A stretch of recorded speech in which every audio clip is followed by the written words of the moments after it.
Welcome back to 17 Carat K-Pop. I am so excited to talk about how the Loossemble release does indeed keep the spirit of the LOONAverse alive and well.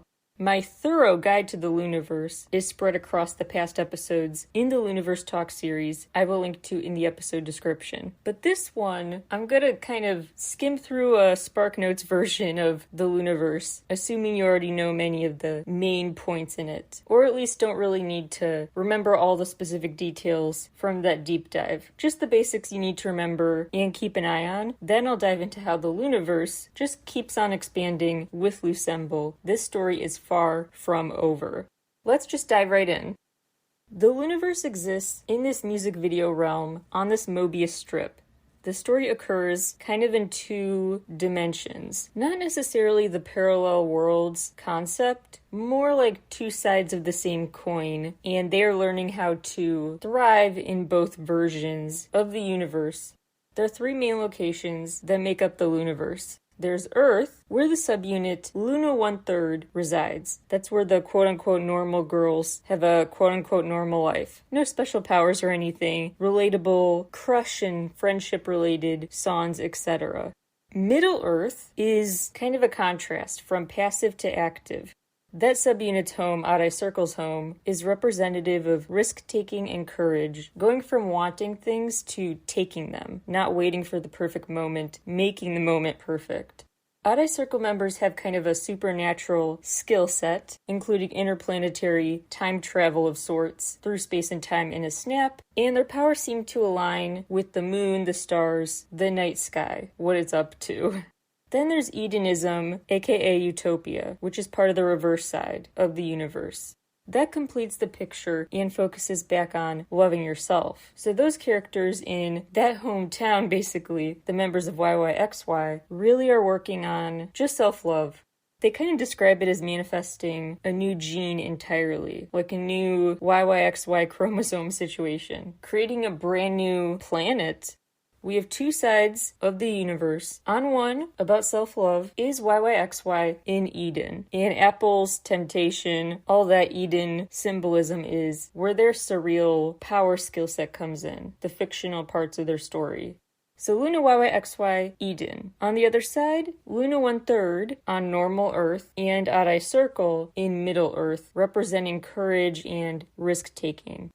So LOONA's mission has been multifaceted.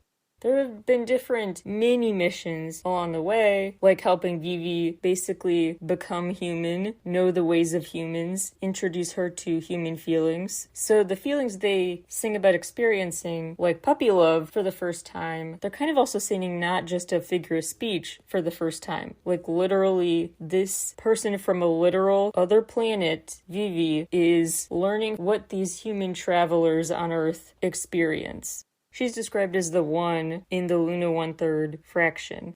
Besides helping Vivi socialize, they also want to figure out how to get both sides to be able to meet. How to get the Eden side, the utopic side, and the other side to be basically have no barrier between them, to become one and the same, to make the Earth just one big unified place.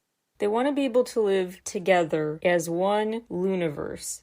They have to learn how to get along, how to work together, how to best most effectively work as a team to join forces. And so along the way, they have to discover who they really are.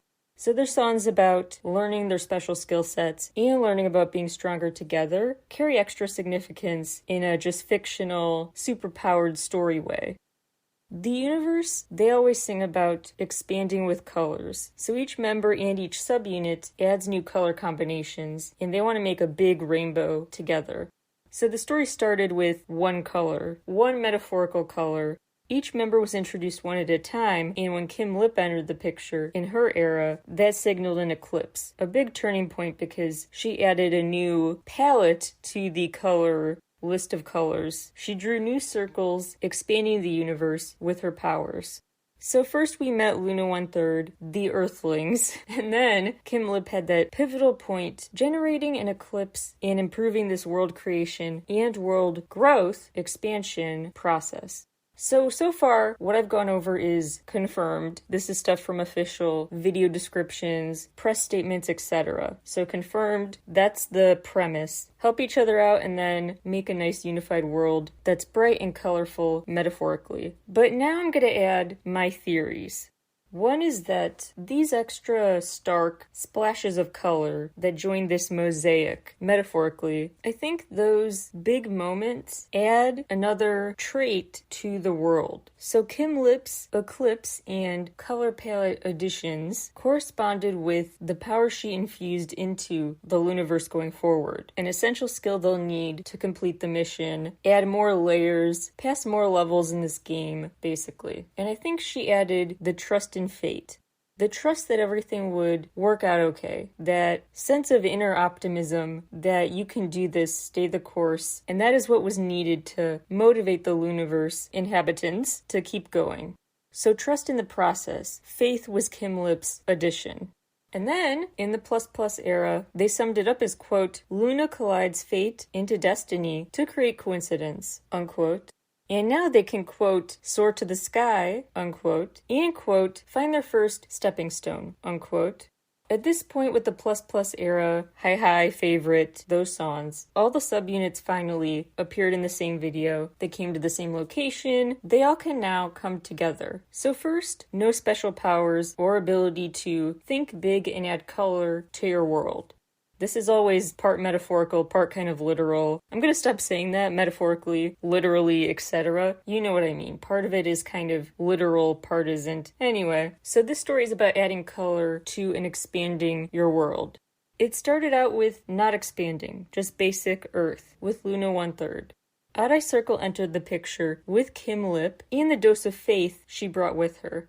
Now the third subunit is added, YYXY, from Eden, who basically left that garden and decided to throw a party, celebrate their love instead. So they're still playing by their own rules, even if they were kind of banished from home. So what I think they added to the picture is confidence. That after that exile, they can still thrive anywhere. They can soar anywhere. Hence why now they sing about soaring to the sky, taking those stepping stones up to the sky together. They're reaching a new galaxy together. So nothing special. Then faith helped them start growing wings, and now they can fly thanks to the third subunit. The XX era, the multiply era, was described as juxtaposed with the previous ++ era, like happening at the opposite end of this Mobius strip. But the mission kept going for what they describe as a fusion. Their word choice, Loona's like a fuse at the center, where the worlds join together. And through this fusion, they created a butterfly effect, so people closer to one side or the other of the Mobius strip could all still hear the call and respond to it. Hence the butterfly video era, where people are dancing, living life by their own rules. They got that self-esteem boosting message no matter where they were. It resonated as a collective. They're able to tap into a new level of unity and color. Now the fusion has allowed Loona to make something that's bigger than the sum of its parts, hence the hashtag era. Because that hashtag doesn't mean anything on its own, but it represents combining different things together, numbers or letters to form a hashtag word. The official description of that era continued to reiterate the fate and coincidence collision narrative. So maybe fate was part of one side of this Mobius strip, and coincidence was more the case in the other place, but now they're being fused together. The fuse imagery takes a whole new meaning with the flame, torch, etc. symbolism in the Paint the Town era. The 12 o'clock era, they describe as midnight, which it technically would be 24 o'clock. We're not going to get into that, I digress. This midnight era is when the Loona New Year will take place. They're kicking a mission into high gear at the celebratory ending and beginning. At the time the moon shines the brightest, they're going to celebrate their next phase of the mission. First, they had helped with Butterfly, Paint the Town, etc. They had helped people gain individual confidence. Now they're ready to team up and unite further. The liberation process has begun. The ampersand era, the and era, is about what happens after the mission is complete. After you expand, achieved a goal, help people feel free to be themselves, what comes next? And they decide to set bigger dreams, higher goals, and keep going higher into the sky to more universes. Add even more colors to this. Then came this Paint the Town era. I apologize, maybe I already said that for an earlier era. Anyway, quote, all Loonas in the world paint the world with their own colors, and conveys the message that they will shout out Paint the Town in one voice after they found their own colors, unquote. Later, quote, finally conquering the LOONAverse with their own strengths, Loona then discovers a bigger world that they had never known about, unquote.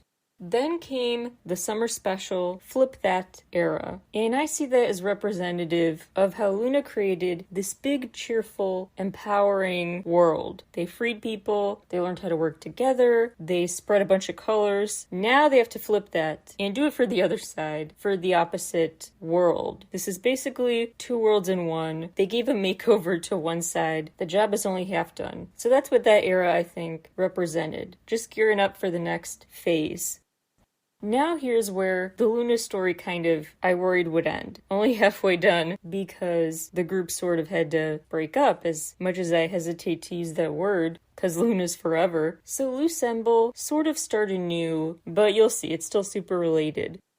The Loossemble 5-member subunit described their new era as being about being crew members on a spaceship. Quote, where they are currently embarking on a mission towards finding new friends. This EP marks the beginning of their journey, while also portraying how valuable each member is and the truth of their universe, unquote. So their characters are still trying to expand their world and gain confidence in what they each can contribute to that world, but now just kind of off doing that as a separate entity from the whole. Hopefully just temporarily, a full group reunion, you never know, maybe someday. At least for one big finale song and cinematic story installment. But yeah, so they're exploring new worlds in their spaceship to find new friends, to reconnect with the world around them after gaining all this confidence and understanding their strengths, what they each can contribute. Searching for their friends highlights that theme. The next song on Loossemble's album, Sensitive, which is all about that intuition, that fate that has been guiding their journey since the addition of Odd Eye Circle into it.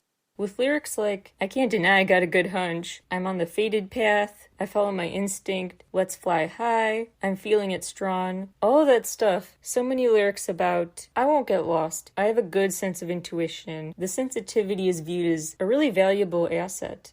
Previously, all of LOONA released a song called Pale Blue Dot that reiterated this point, with lyrics like, we're gonna fly tonight, whatever comes to mind, it's gonna be alright, make everything come true, can't stop me, my dream is getting clearer, etc. And Pale Blue Dot was all about that perspective of looking at the Earth from space, like you're traveling through space, and this thing that felt enormous suddenly just looks like a dot. So it's almost like, in hindsight, Pale Blue Dot was foreshadowing Loossemble's journey.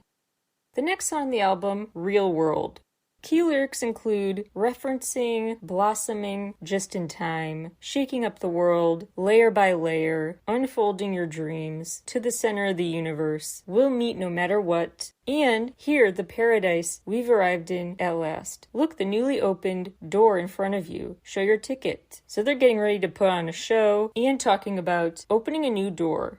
This is when the literal and metaphorical descriptors bleed together, like the colors do in their big portrait, because they literally, in their videos, open new doors. At least in Flip That, that's a big theme. Literally, once they're all together, on a journey together, they have access to so many doors.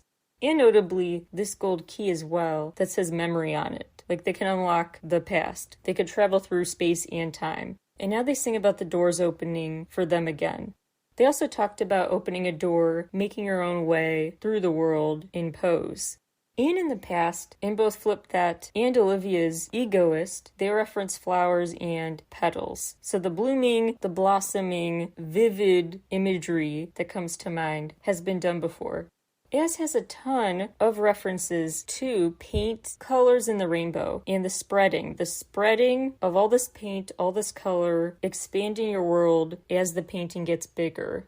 Yeah, another time, it's almost like foreshadowing. In hindsight, they had that 365 video with the painting premise, literal. So anyway, they have a new song called Coloring that really sums it up.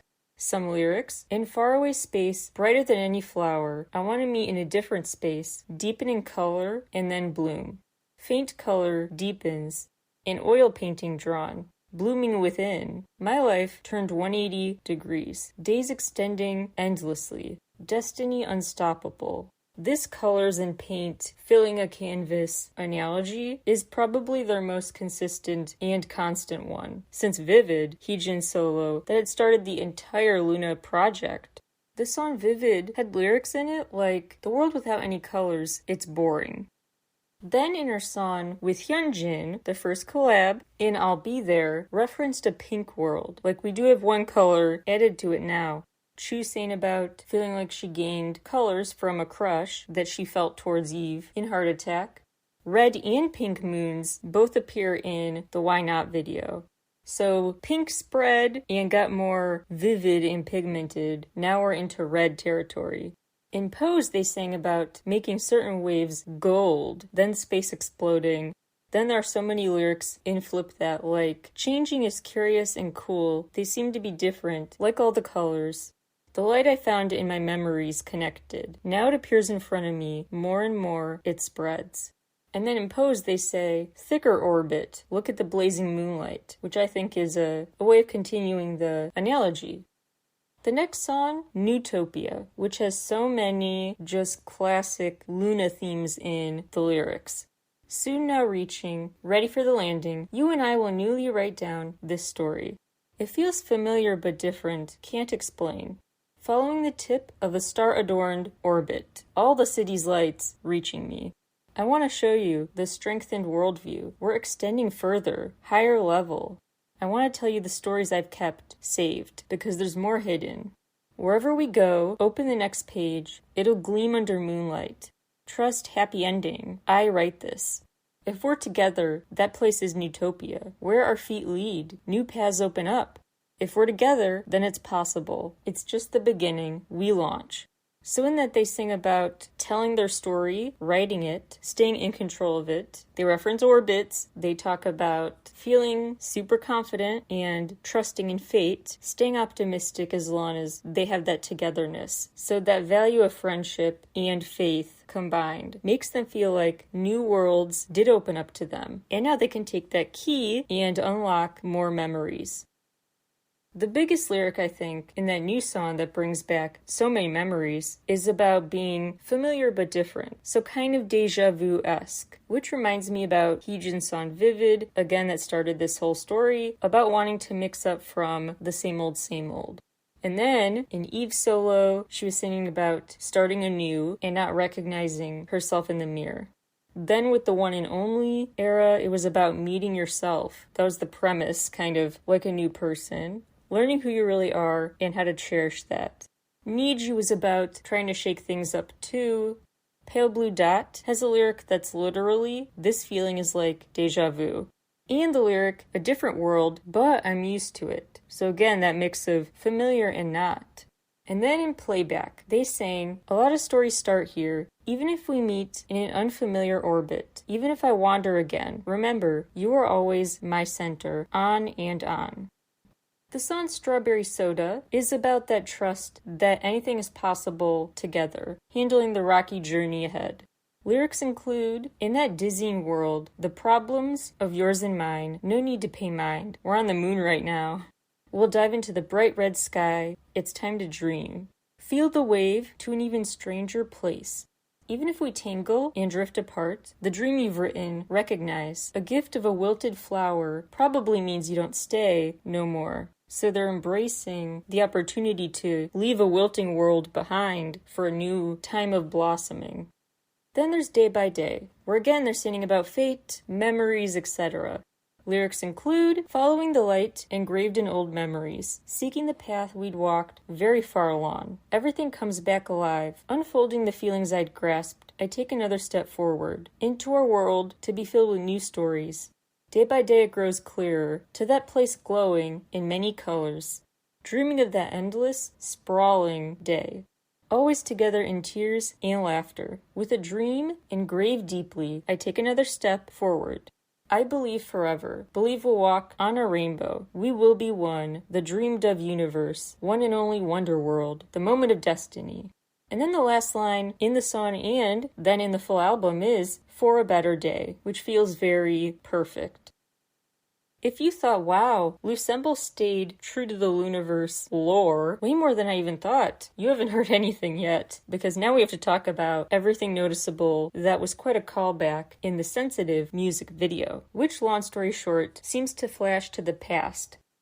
So it starts with older women in a car on a trip together, then we flash to the noticeably younger in that car on a trip together. They do stuff together from auditioning to watching a space-themed TV broadcast. They want to cherish their memory with a picture, which is taken, and then a weird detail happens that I don't have a theory about yet, so stay tuned, but this man's shadow enters the frame. So they're all stopping to pose for a Polaroid. The second the Polaroid is processed, they run away giddily, just having a fun, cute day. They wanted to snap a picture to cherish the moment. But a man's shadow enters and just stares at the spot they stood at for the picture. And we never see or hear from that character, so I don't know what that alludes to. Maybe it's not a man's shadow. I don't know, but there are, I think, more villains. I do think more evil forces will enter the picture in the future. No idea what those will be. After the screen goes black, I know I said long story short, but oops. After the screen goes black, the setting is revealed to be this room of pods, like a futuristic place you would freeze humans, or where the aliens' kidnapped victims would be stored. Something ominous. An ominous place where humans go into these weird chambers. It's empty except for one person, one of the members, who walks down a dark hallway, meets up with another member, who presses the button that says launch, and the sky is visible. They're ready to literally go to the sky as the roof opens up, and their Loossemble spacecraft gets ready to launch. As of recording time, the subtitles just say, "Don't you know?" and "Can depart." Like no other English subtitles actually work. It'll just say like music or noise or whatever. The only specific translatable commentary that we're able to get is "Don't you know?" and "Can depart." That could mean something, could not be, but interesting nonetheless. I do think they want you to reach your own distinct conclusions, which I will now. The things I think are most worth flagging.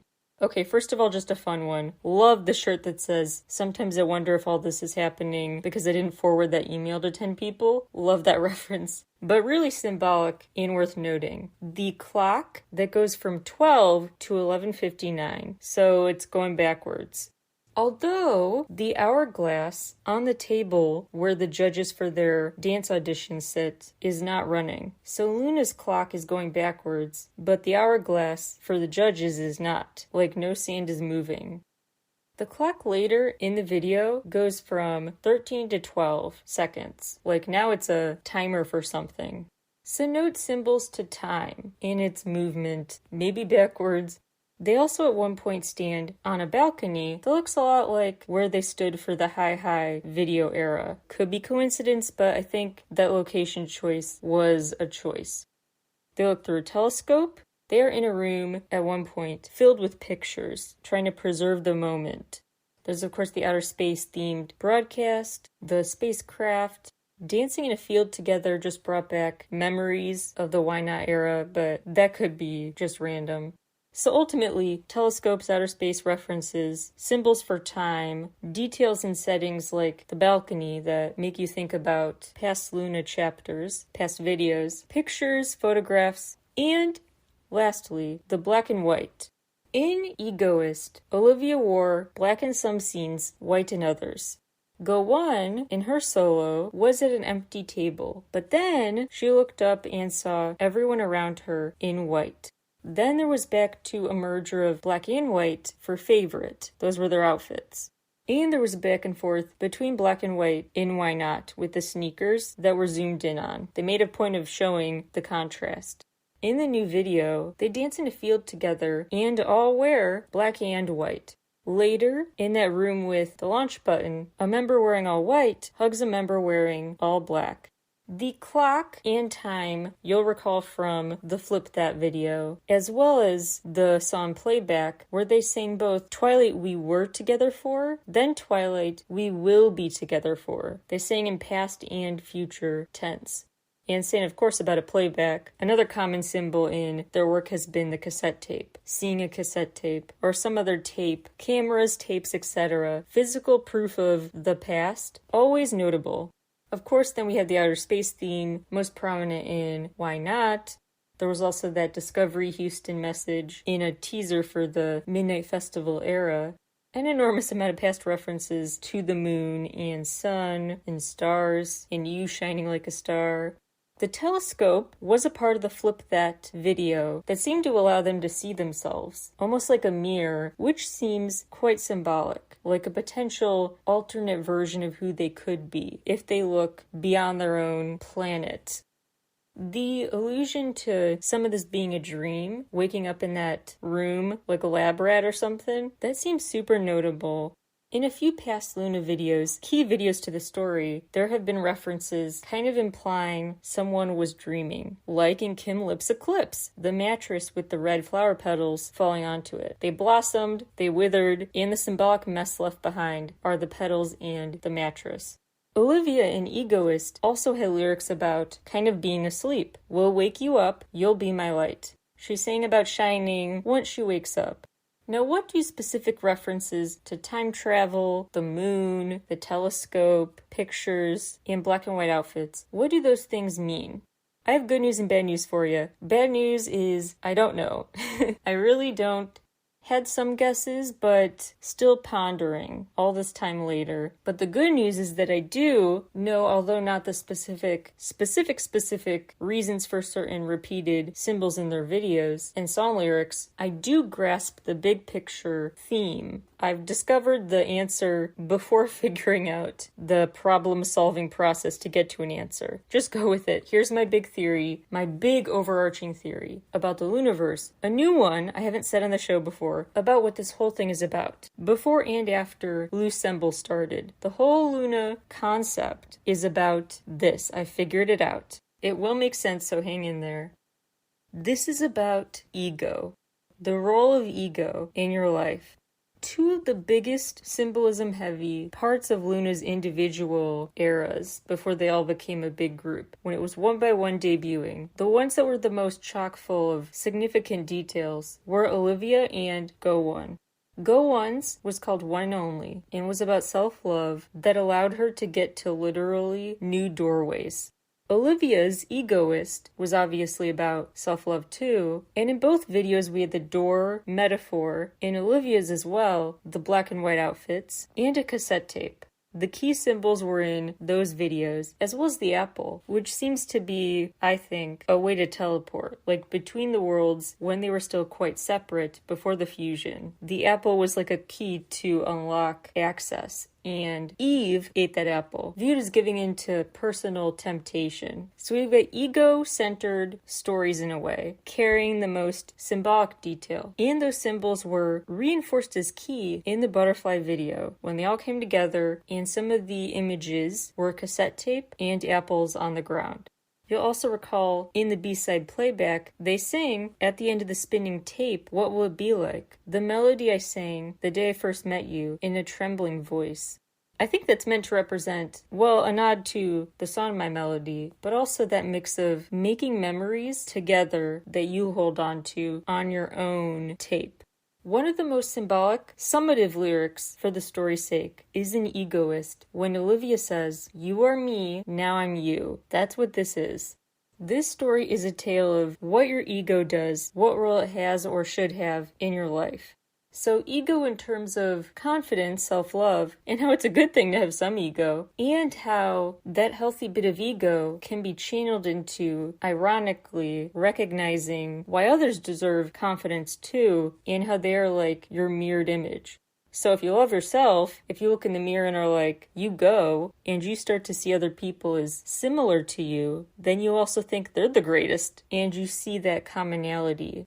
So their story is a very nuanced explanation and exploration of ego, of confidence, of its power to get you to be self-centered, but also it has the potential to be the key for the opposite. Get you to feel like this world is bigger than me. If I'm confident, this is great. Everybody deserves to feel like this, which is why they have so many songs with lyrics about tell me your story, shine a light for me, I will for you too. They say everything is possible with you. Their whole message has been, I can do anything if you're by my side. So it's that ego, that confidence, but your world really only gets bigger with help from the others. And before they came together, they were just people on Earth, as LOONA 1/3, not even a full fraction of a person.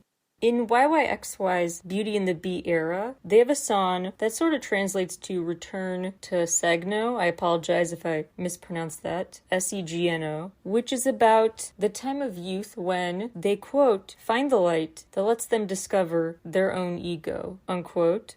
And who helped them find that light? Other people. Hence the ampersand, the and symbol for them in Beauty and the Beat's title, and of course in its own standalone title later, used to represent those moments when they have joined forces to make things more powerful than the sum of their parts, than anything could be individually.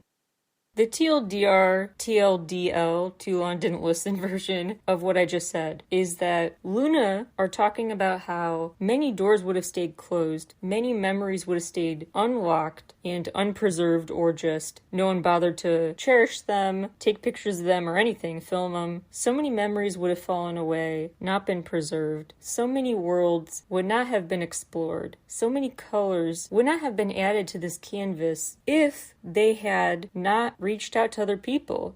They've always sang about how we're all LOONA. Like, LOONA is a verb, a noun, it is our word, like Smurf, okay? And everybody can be a LOONA. So it's singular and plural, it's a place and a person, an adjective, a noun, etc. And part of that is they want everyone to feel like you're on this journey with us. Everyone's welcome here, and you each have a valuable contribution you can make.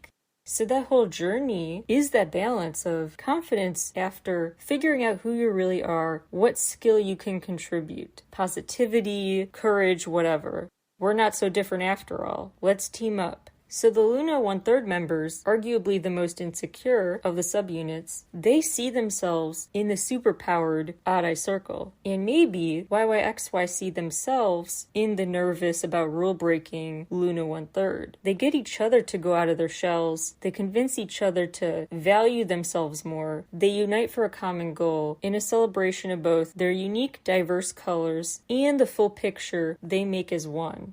The theme is about blossoming, blooming relationships, and new doors opening up, a new galaxy's worth of adventure awaiting you. But in order to get that full positive result of exploring, you have to show up as your full self. So again, it's that balance. It's they need you to be confident, because ironically, that's required to give other people confidence. Get that contagious, hyping you up energy going. If you come with all you have to bring to the table, to the literal table in that one video with the black and white outfit reference, then we can be our full selves.